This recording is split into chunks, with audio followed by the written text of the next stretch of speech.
At the explanation of force and motion, why things move the way they do when a force is applied. So Archimedes is famous for have said, "Give me a lever long enough and a fulcrum on which to place it, and I shall move the world." So our goals for this is we want to be able to relate torque, force, and motion. Okay, specifically force, torque, and distance. And then we want to be able to relate these to kinematic motion. In other words, we want to take all this information and we want to relate it to the if-that. We want to give real-world applications for torque, so where is torque useful? And we want to be able to use this formula from the formula chart, torque equals force times the distance. So, if we look at what we've got, we started out in the investigation and we said, okay, there are certain situations in where you could get a lever to balance even though you have completely different masses. If you look, I have a 3 kilogram mass right here and a 1 kilogram mass right here, yet this lever doesn't move. There's no net force in one direction. In other words, this thing is at equilibrium. In other words, it doesn't move, which is kind of weird because if you look at it just in terms of forces, a 3 kilogram mass is going to have a much greater force going downward than a 1 kilogram force. So this doesn't make any sense when we look at it in terms of a free body diagram. There are also situations in which you can have the same force, but that same force produces an imbalance. In other words, this is where it is not an equilibrium. So we say it is not in equilibrium. But if you look at it in terms of forces, the force here is the same as the force here. So there's got to be something more to this than just force. In fact, whenever you have balance, balance occurs whenever you have force times distance being equal. If you look, I have a force downward and a force downward, and those two forces are equal, but so are the distances from which the forces apply. If you look, this right here is called the pivot point. It's the pivot point, or the point of rotation. If you look, the distance that each force is applied is the same as each distance is the same, so therefore you have the same force and the same distance. Well, if you were to look at it in terms of neither force nor distance actually has to be the same, just the product of the two. You may have created a situation like this in your lab when you're examining these things. So if you look at it, I have a force right here going downward with a mass of 5 kilograms. So I could say mass times gravity, or 5 times 9.8, is 49. And I could do one of 1 times 9.8. So I've got a force of 9.8 there. And I've got a force right here of... Now, when you look at this on its own, and you take these and combine them up, the forces are not equal. The forces are not the same on both sides. But now what I want to do is I want to look at it in terms of torque. If you look at it in terms of the force times the distance, okay? So if I were to take this distance right here, the distance from here to here, I'm going to say is 2 because it's 2 notches over. Well, 49 times 2 is 98. If I were to look right here, 9.8 times 1 is just 9.8. But then if I were to do 29.4 times 1, 2, 3, if you take 29.4 and multiply it by 2. So now, if you look on this side, I can add those two numbers together and it's 98. So I have 98 on one side, I have 98 on the other side, and this object is in equilibrium. So you can see it's not just the force, it's not just the distance, but it's actually the combination of the two. And that right there is where we get our equation. So our torque equation is, torque is this Greek letter tau, and it stands for torque. And it's the moment that causes an object to rotate. So it's measured in Newton meters. Okay, it's actually not measured in joules, it's not considered to be joules. And there is something called a torque sensor that can measure it, but generally speaking, we don't actually measure torque, we calculate it more than anything. Then you have force. Remember, F is force, which is the push or pull on something, and you can measure it with a spring scale. And then R. R refers to a lever arm, so it's how far you are from the point of rotation. So for example, if you have an object and it rotates about this point, if you apply a force right here, this distance right here would be your r term. Okay, it's how far you are from that point of rotation. So you need to be able to use this formula, and we'll work some examples out. This one says example A1. It says determine the mass of an unknown lever. Oh, determine the mass of an unknown to balance the lever. So I'm trying to figure out what this is in order to make this thing balance. Now remember, because I'm trying to get it to be in balance, I know that the torque over here has to be the torque over here. In other words, the force times the distance over here has to equal the force times the distance over here. Just force, it's actually force times the displacement, or force times the distance from this pivot point, that's really important. So what I have as far as force times distance on one side has to equal force times distance on the other side in order for torque to work. So what I'm going to do is I'm going to divide this up into two separate questions. Now what I really want to do is I want to know this value right here. So what I'm going to do is I'm going to make this half the purple side, and I'm going to make this half the green side. And we're going to go to our given information. So let's see what information we have that's given. So once again, we're going to split it up into the green side. And when we do that, we can say on the green side, what we know is we know that the mass is 5 kilograms at a distance of, we'll say, 1. It's 1 notch away, or 1 meter away. And then we also know that the mass of the second object is 3 kilograms, and that is 3 notches away. We're assuming these notches are equidistant. That's our R value. And we always know that G is 9.8. Now, we can do the same thing for the purple side. So when we look at the purple side, we know that we have an unknown value, which is actually what we're trying to solve for. We have an unknown value, which is what we're trying to solve for. But then we also have a mass of 2, that is a distance of 2. And we have a mass of 1, that is a distance of 1. So, if we look, we're trying to solve for overall, what is this value of the force that we're missing? So that's what we're trying to solve for. So we're going to go ahead and say that's what we're trying to find. We're going to do overall. We are trying to find for the mass of the unknown. The principle that we're looking at is the principle of torque. And it looks like I'm going to need everything. And the only equation that I'm going to have to use, well, basically two of them. I'm going to have to use the idea that torque is equal to force times distance. And I'm also going to have to say that the sum of the torques is going to have to equal 0 in order for this to work. So, whenever I look right here, I can go to a solution and I can say, okay, that means that the purple torque has to equal the green torque. So let's look at the torque that we have on the purple side. So remember, these are forces, okay? So they're forces in this case. If you're looking at them in terms of forces, remember it's going to be mass times gravity, because that's my unknown value, plus 2 times gravity times 2. We have to multiply this right here by 3, because the unknown is 3 away, plus, and then we have 1, which is the mass, times 1, which is the distance, times gravity. You may be wondering, well, why did you leave gravity in all those terms? Well, you're going to see that in just a second. So if we switch it over to the other side, on the left side, excuse me, on the right side, we have a mass of 5, we have gravity, and then we have a distance of 1. We also have a mass of 3, gravity, and a distance of 3. So, if you look, there is gravity in every single one of these terms. Gravity is here, here, here, here, and here. If gravity is in all the terms, it cancels out. So you don't have to worry about gravity anymore.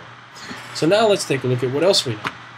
We can now say that on the purple side, this simplifies to 3m plus 2 times 2, which is 2, and 1 times 1, which is 1.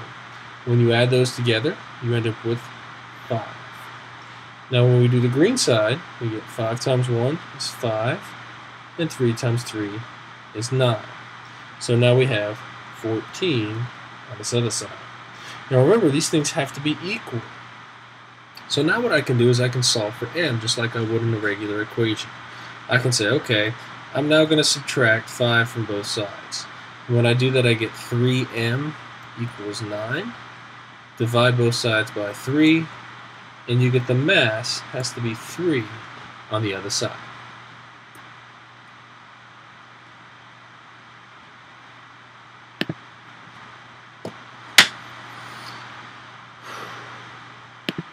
Alright, this is the famous example that we were talking about in our opening quote.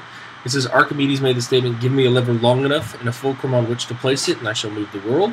It says Archimedes is capable of exerting 5,000 newtons of force, which is kind of a lot, on one side of a lever, and the Earth is 5.98 times 10 to the 24th kilograms.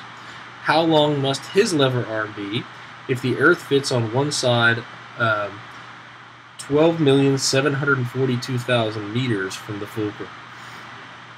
So, you are trying to solve for this R value right here. You know that the force that he exerts a force downward of 5,000 newtons. Okay? You know that the lever here is equal to this 12,742,000 meters. That's actually the diameter of the Earth. And you know that it has to lift this object up. Now, what people get messed up here is they say, okay, 5.98 times 10 to the 24th, that's the other force. That's the force upward. It's not. Remember, that's the mass. So if you're lifting this mass up, you've got to account for gravity as well, even though this is kind of an unrealistic example. But let's just say that we have to do this times g. So whenever you lift this object up, it's actually this 5.898 times 10 to the 4th times 9.8. And that's what you're actually lifting up. So that will give you enough to be able to solve for R, because you know the force times the distance from the lever arm on one side has to equal the force times the lever arm on the other side. Okay, when you do this example, you should get 1.17 times 10 to the 22nd meters, which would put it well beyond the reach of our solar system. So, yes, it is definitely true that if you had a lever long enough, he could, but it is very, very unrealistic. You should be able to solve this answer or this question entirely on your own. And when you do this, you should be able to calculate the torque to be 50 Newton meters.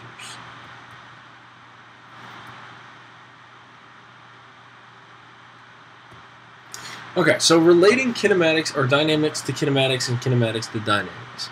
So we've talked about force, sums of forces, friction, all that kind of stuff.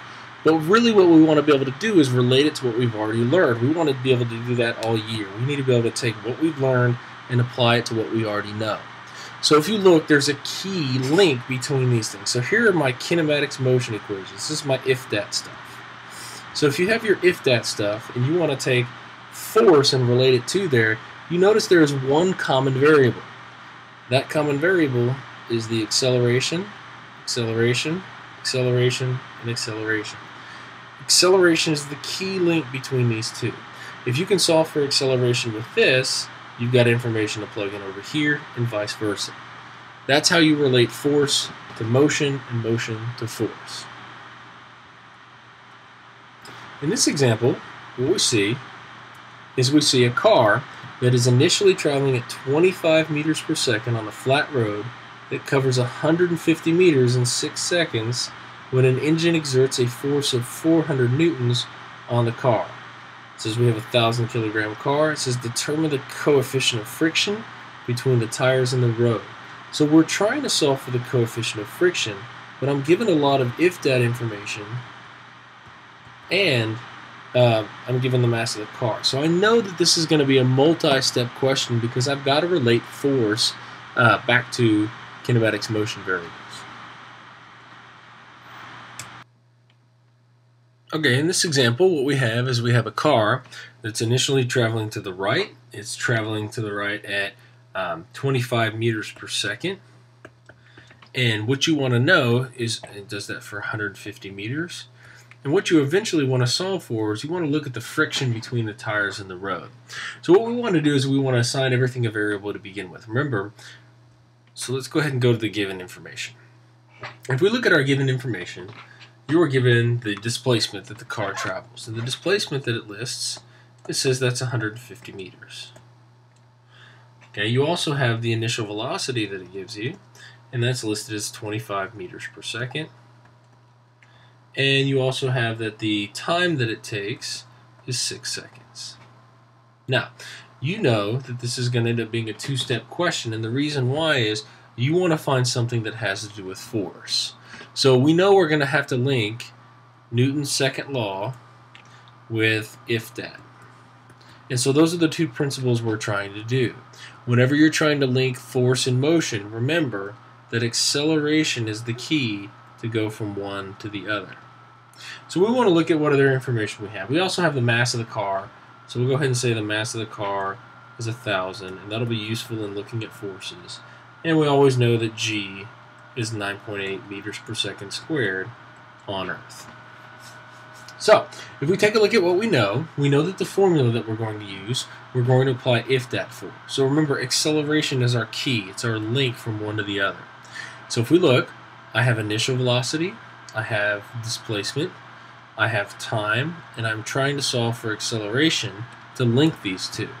So I know that the equation that I'm going to have to use is going to be the equation delta D equals VIT plus 1/2 AT squared.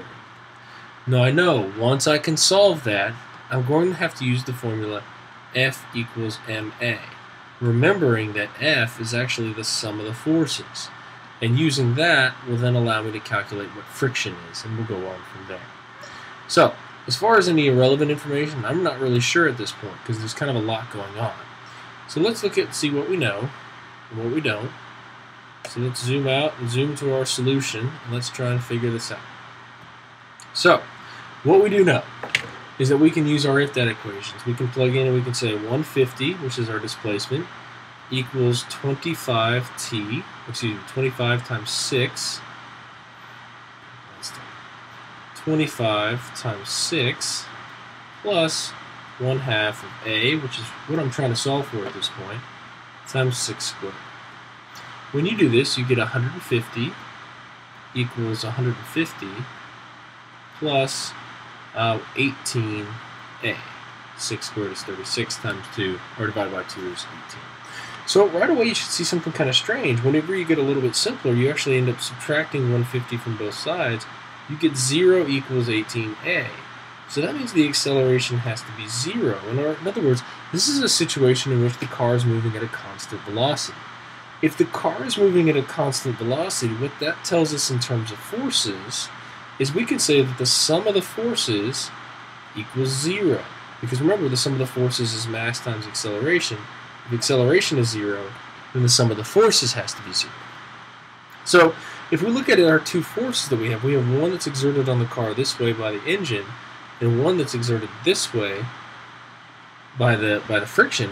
Those two forces have to be equal if they're going to cancel out. So what I can say is that the applied force is actually equal to the frictional force. And so if we do that, we say the applied force is equal to the frictional force, now that gives us a piece of information that we really want to know, because it does tell us that the applied force is 400 newtons. If the applied force is 400 newtons, that also means that's the value of the frictional force. So let's go ahead and kind of switch right here and say, okay, now we're trying to solve for the coefficient of friction. So this is a multi-step question. You're trying to solve for the force of friction. The force of friction is equal to the coefficient of friction times mass times gravity. And now what we can do is we can plug in our values. We do know that the force of friction is 400. We can say we're trying to solve for mu. And we know that mass times gravity is 1,000 times 9.8. So we get to the expression 400 equals the coefficient of friction times 9,800. Divide both sides by 9,800. And when we do that, you get a coefficient of friction equal to 0.041. Now remember, coefficient of friction actually does not have any units.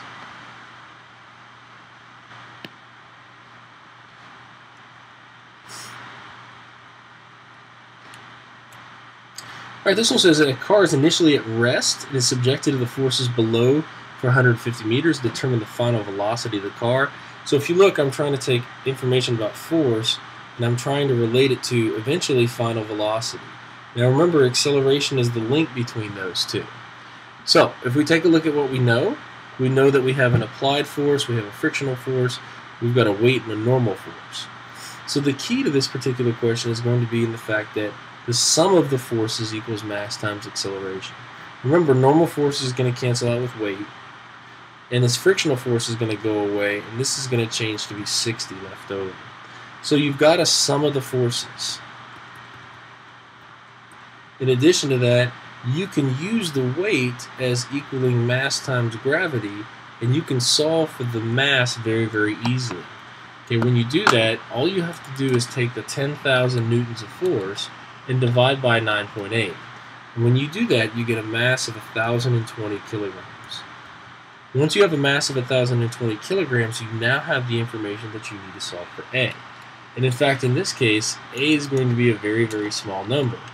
It's 60 divided by 1,020. It gives you a small acceleration value of 0.0588 meters per second squared. So that right there represents kind of the first leg of what we were trying to solve for. Now we have the acceleration, and we can now link it to final velocity using if that. When you do that, you should be able to calculate the answer as the final velocity is 17.64 meters per second.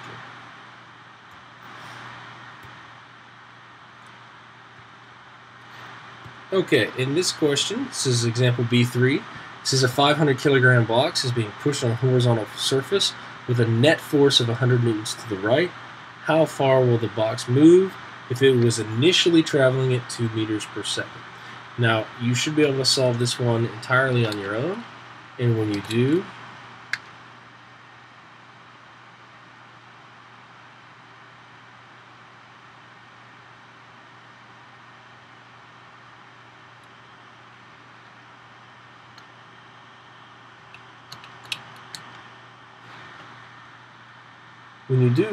end up doing this, you should get a displacement of 30 meters.